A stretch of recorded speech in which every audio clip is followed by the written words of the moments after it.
Hello, folks. It's Tarek, the host of the Purpose Driven Movement podcast. I've had a fascinating conversation interview with Anna Milani, who's really at the forefront of cognitive fitness training. She's got a great facility called Sparked in Singapore and a wealth of knowledge. The science of it and the application of cognitive fitness training is exceptional. In this episode, we touched on dual tasking and understanding the importance of that, and really discussed how cognitive fitness training is really a missing piece in the fitness industry. There's so much to really acknowledge about this conversation, so much to take away for those who want to know more about cognitive fitness training and the benefits it might bring to you as a coach, or for you simply as an aware consumer of movement. Check this episode out. Check out the Functional Training Institute's latest offer, which is 15% off of any of our online training courses. Simply go to functionaltraininginstitute.com and input PDM15 at cart checkout. Hi, Anna. Welcome to the podcast. How are you doing today? Hi, Tarek. Great to be here. Yeah, I'm doing well. Yeah, wonderful. Our encounter went back last year at the event with Expro in Singapore. And I saw you kind of opposite to where we were situated. And I kind of thought, this is pretty intriguing. Like, this is some new stuff here. And there were some lights on the wall and there was, something different that appealed to me. And I thought to myself, it's worth me coming up and checking this out and finding out more about the cognitive brain training that certainly you were doing at the time and displaying. So that's where we first met. And that kind of has led a way for us to engage this dialogue about the importance of cognitive fitness training. Yes, absolutely. I mean, I remember super well when you came up, and maybe you did some of our challenges as well with the reaction times and whatnot. And no, your enthusiasm was great. So it's always great to have people that understand and are curious about what we do from the get-go. So yeah. And please don't reveal my scores. That's the interesting thing about cognitive training is you can get better and better. So we'll definitely dive into that. For the audience, if you can share a little bit more about your background, how you got into cognitive fitness training and where things are at today for you would be wonderful. Sure. Yeah. So, I mean, I'm a very proud personal trainer since 20 years. I love my job. I love movement. I come from a background in contemporary dance. So movement has been part of my life forever. Since birth. And so I was a trainer in London. I worked for high-end personal training studios. I then went into also Pilates. I did yoga. I always look to sort of evolve. I'm always interested in exploring different way of movement and different aspects of training. But about 5 years ago, I got really excited about neuroscience and specifically cognitive motor training, also called cognitive fitness. The reason I got excited about it because one, I have history of dementia in my family, so that really touched me. And I saw the impact it had on my family and on my granddad, first and foremost, who pretty much lost his identity, but also what it did to my grandma and my mom and so on, and all of us. So I thought, wow, that's not really a nice way of ending, to be honest. Concurrently, or a bit later, I came across studies that were showing how exercise and movement is super important on the brain. And that really opened a whole new world for me because all of a sudden, as I'm aging right now as we speak, I realized, wow, I have to keep up with my physical health. Yes, I want to look good. Yes, I want to feel good. Yes, I want to function and move well. But at the same time, I want to keep up with my cognition. And I want to keep smart and sharp, and I want to have a great life when I'm in my 70s, 80s, 90s. I don't want to end up being bedridden. I want to keep enjoying life, traveling, being with my children, dancing, as I still love to do, remembering my kids' names. So this is really what has driven me for the past 4 years in developing Sparked as a concept and really as a movement. My really real hopes and mission is for this type of training to become more democratized, more available for people, and to have more people more excited about it. Yeah, it's wonderful. And I'm reading a mission that you sent me, which is to enjoy my children and grandchildren for as long as possible by being active with them, traveling the world and dancing until the end. That's a wonderful mission, I'd say. It's brilliant that, you've been a trainer for such a long time. You've worked, with boutiques and high-end personal training, call it. But that shift 5 years ago, you shared the reasons why, which is powerful. So you had a passion and a purpose behind it. How did that sort of radically shift your philosophies around movement and exercise? Yeah, massively, to be honest. Yeah, I mean, I was about to turn 40. I had just had my 3 kids. And yeah, I felt just, wow, I don't feel as young as in my 20s. I can't keep up. I don't recover as fast. I don't have enough energy. I mean, yes, part of it was the sleepless nights with the kids, but also I just felt like things were slowing down. Yeah, maybe not cognitively as much, but I felt I was aging in a way, and we are aging. And the reality is that sort of around the age of 30, in fact, we start aging. Our musculoskeletal system starts aging. We start losing muscle mass. We start losing balancing abilities. We start losing our cardiovascular fitness. We start losing our dual tasking ability of our cognitive motor training abilities, and also our cognition. And that is very sad. But on the positive side and on the positive note is that there's so much we can do to slow down the curve of aging and in an extent even improve it. And the reason I say improve it because, yes, personally, but also with clients, I have seen cognition improve. I mean, I opened the business, 3 years ago now. I do feel sharper. Yes, at times I feel very tired, but I feel I've been able to push my cognition and in a way evolve more and more as time goes by because I've also been doing cognitive training that has helped with my neuroplasticity and my thinking skills and my attention and focus. I feel very empowered by that. So this notion of dual tasking, which is very important to cognitive fitness training, do you want to just unpack that a little bit more and what that entails and why it's important? Absolutely. So dual tasking means literally doing 2 tasks at the same time. Okay, both tasks can be measured at the same time and they can be performed independently. Now, I just want to unravel the misconception about dual tasking, multitasking with dividing your attention. So a lot of people, a lot of the misconceptions before was like, multitasking is very bad for you, is very taxing on the brain. Okay, what people mean by that is that doing 2 tasks with the same stream of information, yes, that's exhausting on the brain. What I mean by that, if I'm paying attention to you right now, but I'm also scrolling my phone, which I'm not doing, by the way, that would be tiring on my brain because I'm constantly switching my attention from looking at you, having a conversation, and then scrolling my phone down. So vision and vision. But if I'm talking about doing a physical task while I'm doing a visual task, now that's cognitive motor. Yeah. So it's 2 different streams of information. So it could be audio and physical, or it could be vision and physical, for an example. It also could be vision and audio, but specifically cognitive motor is a physical and a cognitive. So what does that mean in simple terms? If you're at the gym with us, we may get you to do some strength exercise. Maybe you're doing squats, lunges, push-ups. And at the same time, maybe you're working with some simple reaction lights. You're tapping away some lights, okay? Now, I could make the task even more complex. I could all of a sudden assign a different color for a specific task. So I could say, hey, Tarek, when you see green, I want you to jump and then tap the light. When you see blue, I want you to hop on one leg. When you see red, I want you to do a push-up. Now, all of a sudden, you're having to pay way more attention. You're having to memorize the task and associate it with the action.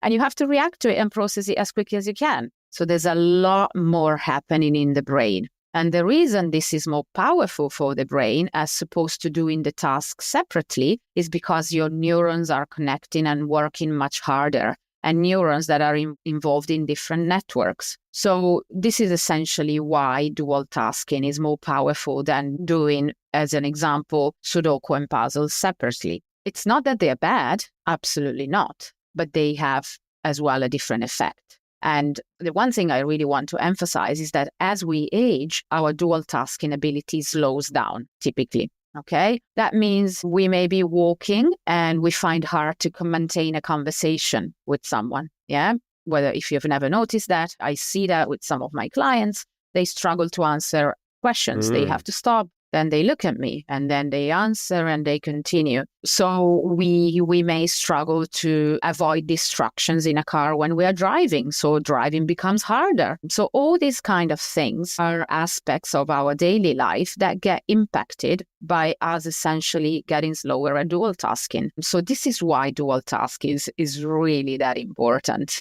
And important to that, as you said, is that the associated task needs to be connected. So movement with an instruction, whether it could be a change in the color of a light, would be an aspect of dual tasking specific to, let's call it fitness. And as the Hebbian law goes, what sells that wire to get a fire together? So that makes perfect sense what you shared. The other thing now that this sort of lends itself to, and I had this curiosity when you gave your lecture that I sat in on in Singapore, very fascinating one where you presented a lot of the research, is the sort of gamification. So using simply games on apps, with this whole neuroplasticity, if I can say it correctly, whole movement with research in the last 10 or 15 years. Can you talk about the difference between cognitive fitness training versus any of those apps where it's brain training without physical movement and that disassociation? Can you talk a little bit about the potential importance of why an embodied approach is the way to go? Yeah. No, totally. So one, of course, doing a physical activity already has more benefits than sitting down on a screen and tapping your fingers away, right? So just because you're doing something physically more active, you're bringing all these benefits that are important for your cognition. Yeah, a healthy cardiovascular system is helpful for your brain, such as a musculoskeletal or neuromuscular system is important for your brain. So by just doing a physical thing, you are already working on your cognition, which is wonderful. However, when I mentioned when you are combining it, you take it to the next level. So nothing necessarily wrong with certain brain training apps, and there are some that are more reputable than others and are quite good tools, actually. The issue with it is that you are reacting in your brain and quickly responding to a stimuli, let's say on a screen or something, but you're really not utilizing your whole body. So yes, you're reacting with your fingers, but you're not doing much more than that. And this is where the limit lies in a way. So, and that's where studies have shown that doing cognitive motor training is more beneficial than doing separate tasks, such as just a cognitive task, essentially. That's fascinating. Yeah, that disassociation, that does kind of make sense to me. But for those who don't really know much in this space, it'd be important if we can, in the show notes, maybe add some links to those studies. Anna, that would be tremendous because I know you've done a lot of research and you're really world-renowned at some of this stuff. So that would be terrific. Now, let's switch to, the fitness industry. Both you and I have been personal trainers a long time ago and have evolved to become educators and so forth. And you touched on an important point, which is to really invest in your growth and your journey. And then sometimes something comes along where all of a sudden it's an epoch, it's a sudden shift, an explosion of change, which of course occurred to you. What do you see as the limitation or the lack of uptake with cognitive fitness training in this general fitness space as we know it? Yes, great question. I think quite a few points and things. One, I think and I don't want to use the word new thing because dual tasking has existed since ever. Our hunter-gatherers used to dual task as they were going to look for a prey. And Aristotle used to walk and talk to find his answers and use his critical thinking. Yeah, dual tasking has existed all the time. We have had to add in gamification recently because also people are generally getting more sedentary and whatnot. But I think this type of training, cognitive motor and brain training and brain fitness, it's still very niche because it's still considered very new and niche. So I give you an example. When I first opened the gym a few years back, what I thought was to me common sense and a common concept. I used to get people come to the studio and say, "Oh, who's this type of training for?" And I would respond, "Well, it's for anybody with a body and a brain." And they would literally laugh and go like, "Yeah." And I'm like, "Yeah, I'm that serious. It is for anybody that is looking to optimize their physical and cognitive performance and who should not want to live a better life, a more empowered life than now." So it's a long answer to tell you that I think it's still a new trend and I think it's going to grow bigger and bigger. The other thing is so far, or since until the last few years ago, this training was utilized predominantly by people in brain health centers, maybe with certain condition, neurological conditions, so very sort of neurophysio-based and so on. And so perhaps the general audience and population perceive that as that. I don't want to brain train because my brain is fine. I don't have a condition. Yes, but why would you want to get to the stage that have a condition? I'm sure the people that in their 50s and 60s that have a condition now thought the same 20 years ago.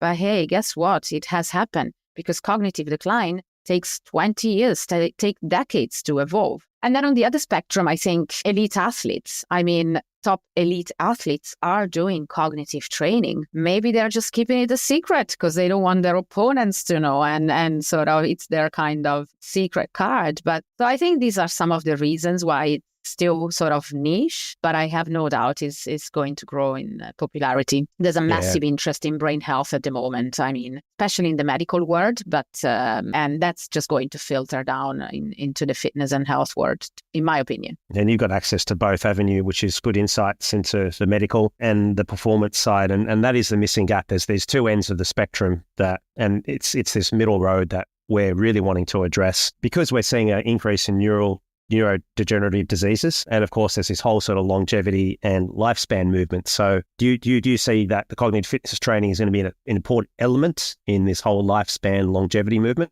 Absolutely. There's massive interest at the moment from the longevity world and perspective on brain health. It was just a massive topic at Davos last week. Cognition is the new gold. It's only going to boom. Because, yes, we're going to rely a lot on AI as we go along, but we still need to be able to utilize that in our advantage. Yeah, it's really starting to happen in the medical world, 100%. It's fascinating because on one hand, this can be treated as a preventative measure, right? Like, we want to prevent the onset of neurodegenerative diseases and the decline in such things as memory loss and so forth. But at the other spectrum, and with maybe some of the clients that you've had, have you seen those who have sort of either been suffering from a neurodegenerative disease as far as you've known, and have you seen that some of your clients have had a slow reversal in those effects through cognitive fitness training? Have you got anything sort of to add as anecdotal from your end? Yeah, I do. We see a variety of clients, some with conditions and some without conditions. We've seen improvement with people that don't even have cognition.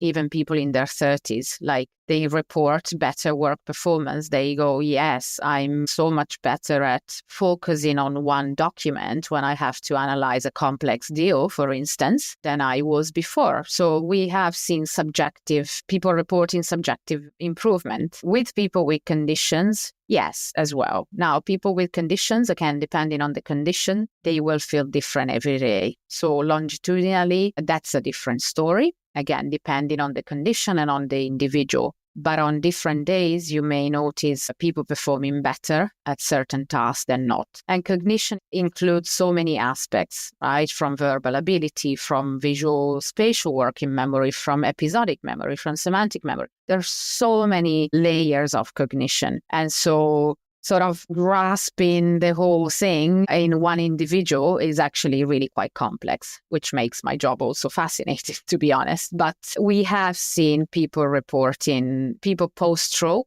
feeling better at everyday life, at driving and at having conversations and so on. We've seen people with, vestibular issues, with Parkinson, with cognitive impairments. Yes. Consistency, though, in training is key, is like everything else. So people that train regularly see results. People that you think that in a couple of sessions will just be fine and it will be enough, then that's a different story. Fascinating. Yeah, it really is incredible. Even from an anecdotal perspective, you're seeing it in different spectrums. To your knowledge, is there some solid research on the sort of reversal of some of these degenerative diseases that cognitive training may play a part in? I don't know if I can say reversal, okay, but somewhat more of maintenance. Now, most of the studies that are in cognitive training and cognitive fitness are predominantly at the moment conducted on either elite population like athletes or with people exactly that, with conditions or seniors. And the reason they do studies on seniors is because they tend to have more impairments. So when you have an impairment, you actually can show more improvements. So you have less of a high ceiling effect. So therefore, the majority of the studies so far have been on individuals above a certain age or with conditions. And yes, there are lots of research is showing improvements in cognition. Now, when it comes to prevention and healthier individuals, so more their longevity space, there is a certain amount of research, but not enough. And this is where I'm particularly interested in at the moment. And I have been since before, simply because I don't want to wait until I have something to do this type of training. So I want to actually show improvements in younger population, but also maybe, yes, reversal. Let's see. The jury's out and it will take way more studies to get to that. But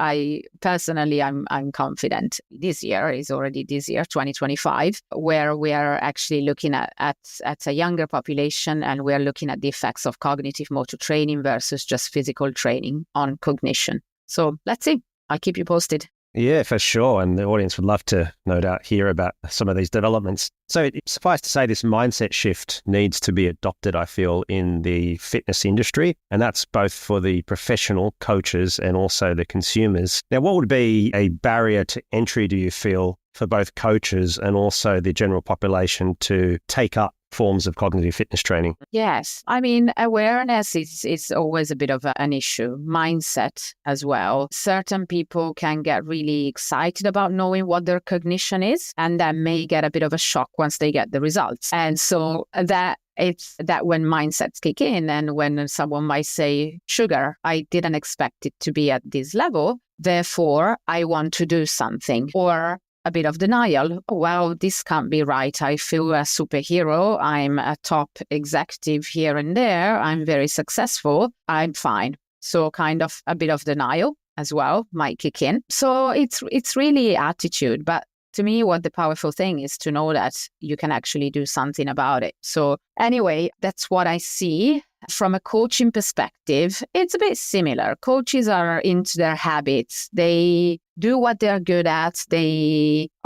People are stick to their comfort zone. It's hard to do something new. It's especially even more so as we age. We don't want to change. We're stuck to our habits. So why add extra complexity? Plus, the fitness world so far, I mean, it's changed recently. It's moving towards health a bit more, but it's still very much grounded in like, I want to look good. I want to have a six pack. I want to have muscles, and muscles are wonderful as long as they can function, as well as everything else. You may have big muscles, but not be able to walk a flight of stairs or dual task or have a smart cognition. So yeah, again, it's a big question. Takes more folk like you, to influence and encourage a different perspective, because this is a powerful tool for the toolkit of any coach. And there's going to be certainly more stuff coming out that's going to be accessible to the coach and the consumer. Now, you've got a gym that's set up, Sparked, in Singapore. So you know all of the trends of products and apps. So what would you say that would be the important tools that are accessible to anyone, anywhere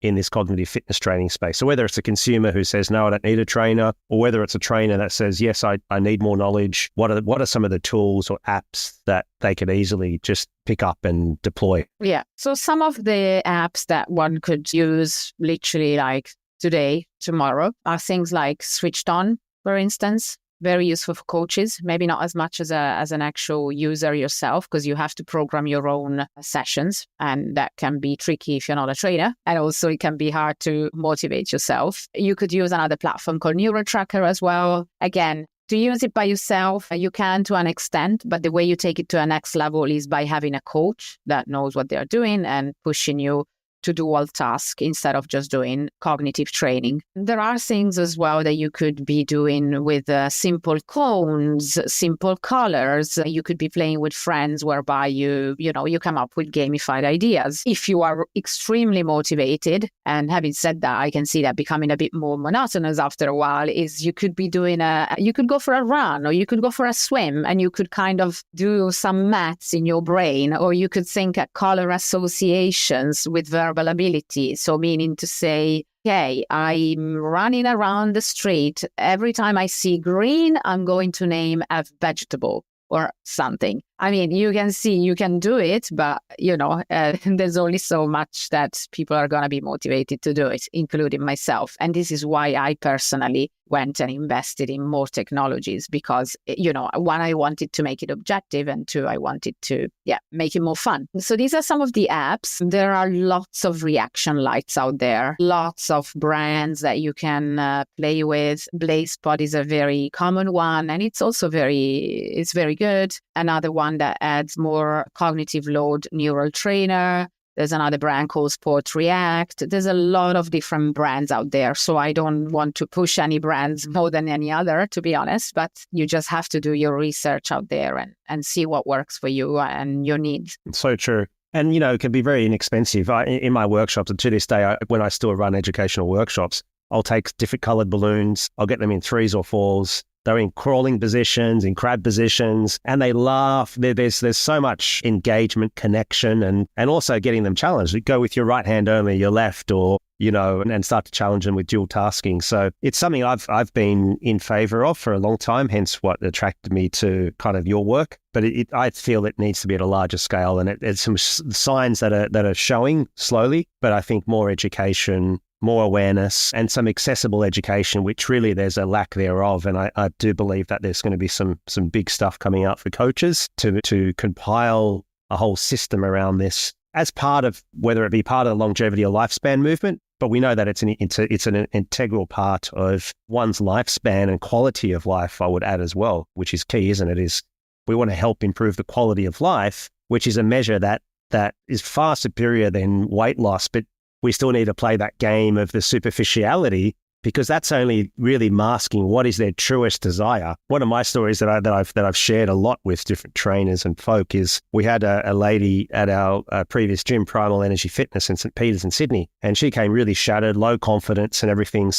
After about 9 months of training with us, she left on her travels and then sent us a postcard, sent me and Ray, who are her trainers, saying that she's achieved her dream of climbing Machu Picchu. And I was like, my God, we were kind of stuck to some degree in, getting her weight down and everything. But in fact, her confidence grew, all of these things that far transcended, if you like, these superficial measures, which sometimes are the catalyst, let's say, right? We must admit they're the catalyst. But if we just hold on to them as being the only things that are important as outcomes, is false, I think. I absolutely love what you said, and I see that. And I can tell you something from our gym. For the longest time, I resisted having a body fat scale in the gym. I was like, no, come on. We can't do that. It's not about aesthetics and that. But like you say, it's a catalyst. And let's face it, body fat and muscle mass and your body composition is related to your condition. Metabolic health is related to your cognition. So why should we not? And, I myself resisted that, and I was being silly, quite frankly. And if for someone to feel good about themselves, they need to hop on the scale, then why not? Absolutely. And I see that with the clients. They hop on a scale and they're like, wow, I need to do something about it. I'm thinking, yes, because that's going to improve your brain health. But whatever makes the trick is absolutely fine. They go so hand in hand. And the more you improve your cognition, the more you're going to be able to do better decision making, would also allow you to stick to habits. I mean, I know I'm taking the topic a bit further out, but yeah, I totally agree with you. Well, not really. You do really make a point about, that you're trying to disagree. I meant more about the habit looping. It's very important because that executive functioning side of the brain, the prefrontal cortex and so forth, there's decision making. It does have a direct impact. Therefore, our decisions are going to be a lot more aligned, perhaps, with our values. And it's not going to be an unconscious decision where once again you made that choice because you're in this vicious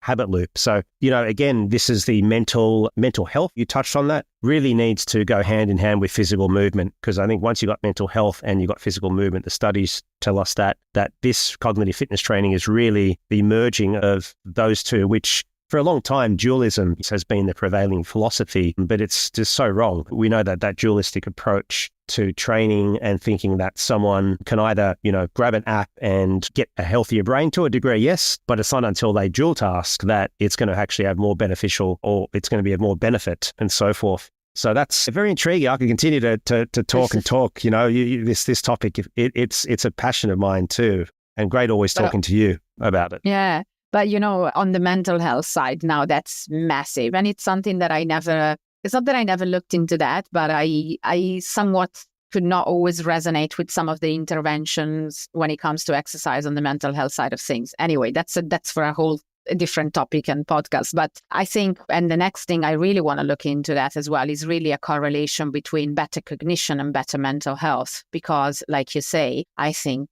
they go hand in hand. The more neuroplastic your brain is, the more you feel empowered, the more you are confident, the more you are able to do better decisions, stick to them, and the more you're able to understand and be aware that your brain is so powerful that it can change. So your thoughts can change and the way you perceive your story, your life, everything. Anyway, I know I'm kind of taking it to a different direction, but No, you've said it well, and it's good to reiterate certain points. And I will mention a thing you said earlier. It's that, complexity compounds. So you start somewhere, and even in the philosophies that we teach at Functional Training Institute, complexity is a very important part of programming. It doesn't matter what tool or methodology you're using. You start with a certain base position, then you change that base of support, split stance, single leg, and then you move into the different planes. And so this notion of complexity has often been really not valued in terms of the spectrum. It's always, load or volume. But in a sense, this complexity training, you can start very basic, like you said. So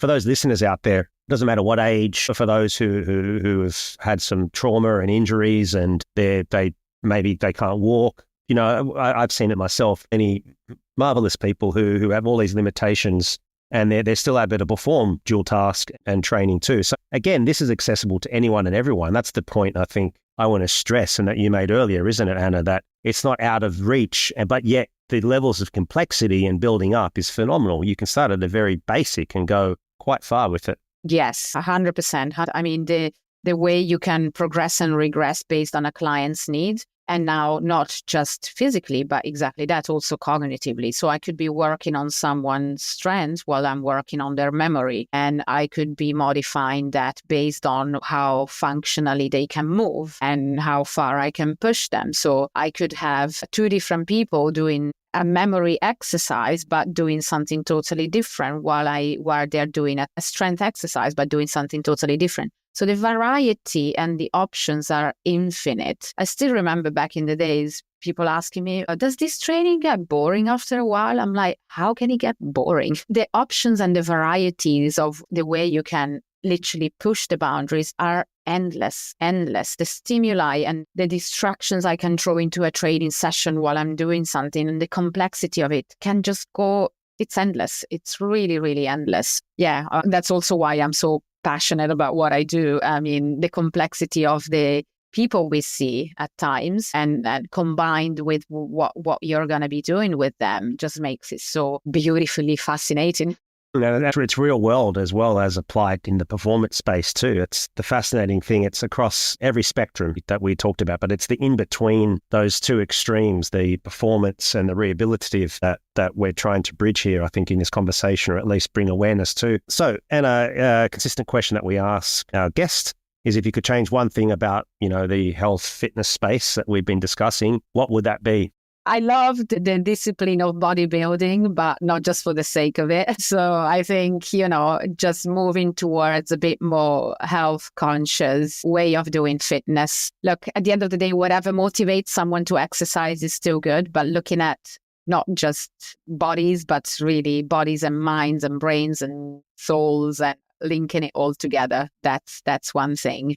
I personally am super passionate about moving towards medical at the moment, but just to really improve lives. So yeah, I think that's my answer. Yeah, it's wonderful. And keep doing the great work, Anna. So great having you on this show. For those who are listening in who want to follow you, what's the best way that they can do that? I'm very active on LinkedIn. So personally, you can find me on LinkedIn, Anna Milani.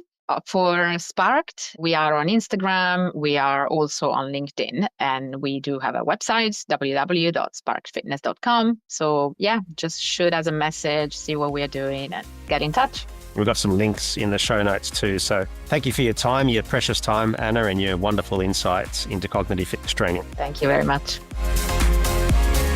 If you enjoyed this episode, could you do me a quick favor? If you're listening on Spotify or Apple Podcasts, could you please add your 5-star rating?